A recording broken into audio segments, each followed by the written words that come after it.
안녕하세요. 다빈치 스탁의 시청자 여러분. 오늘은 6월 공모주 시장의 대어로 주목받고 있는 게임 회사 시프트업에 대해 살펴보겠습니다. 시프트업은 NC소프트 출신의 김영태 대표가 설립한 게임 회사로 승리의 여신 니케로 대박을 터뜨리며 세계적인 게임사인 텐센트의 투자를 받기도 했습니다. 특히 지난해에는 508% 성장한 1,111억 원의 영업이익을 기록하며 IPO 추진에 탄력을 더하고 있죠. 하지만 전체 매출의 97%가량이 니케의 로열티 수익이기 때문에 쏠림 현상에 대한 우려도 제기되고 있는데요. 그러나 올해 출시된 소니의 플레이스테이션 게임 스텔라 블레이드가 성공적인 평가를 받으면서 이런 걱정들을 불식시키고 있습니다. 이러한 시프트업은 18일부터 19일까지 일반 투자자 청약을 거쳐 21일 코스피 상장이 예정되어 있는데요. 만약 공모가 밴드 최상단인 6만 원이 확정되면 크래프톤, 넷마블, NC소프트에 이어 시프트업이 4위로 올라서게 됩니다. 그러나 이러한 과열 분위기에서는 항상 주의가 필요한데요. 왜냐하면 유행에 민감한 게임 산업의 특성상 오랜 시간 공들여 대박친 작품도 시간이 지나면 하향 안정화된 수익 구조로 변하기 때문입니다. 그나마 10년 이상 꾸준히 사랑받아온 테라의 개발사 크래프톤 역시 상장일 대비하여 반토막이 된 현재 주가 상황을 고려하면 게임주는 장기적인 투자가 어려운 업종 중 하나로 손꼽히고 있죠.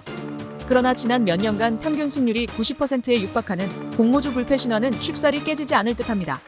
하지만 기관 투자자가 아닌 일반 투자자에게 배정되는 비율은 미미하기 때문에 투자금 대비 수익률이 높다고 볼 순 없죠.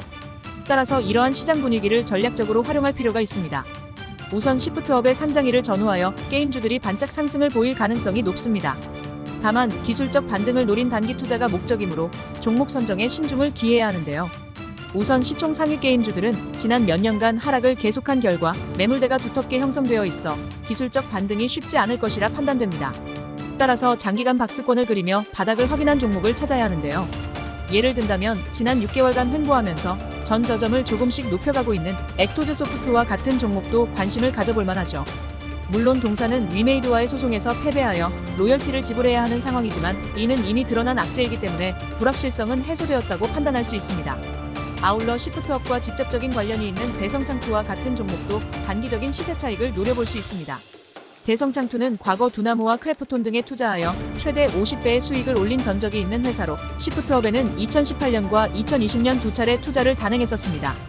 당시 수천억 원 수준이었는데 시프트업 시가총액이 최대 3조에 달할 것이란 전망이 나오면서 세력들의 수급도 붙은 상황이죠. 물론 단기 투자의 경우 실적, 기술적인 분석, 수급, 그리고 투자 심리까지 고려해야 하기에 난이도는 높은 편이지만 지금처럼 이슈가 있는 시장에서는 시도해볼 만한 전략으로 판단됩니다. 그러나 주식 투자는 글로벌 경제 상황, 환율 등 다양한 외생 변수에 의해 영향을 받을 수 있으므로 종합적인 분석을 통해 신중한 판단을 내리시길 바랍니다. 이상 오늘의 투자 전략에 대한 브리핑을 마치도록 하겠습니다. 오늘의 영상이 여러분들에게 도움이 되길 바라며 다음 시간에는 더 유익한 내용으로 찾아뵙겠습니다. 시청해주셔서 감사합니다.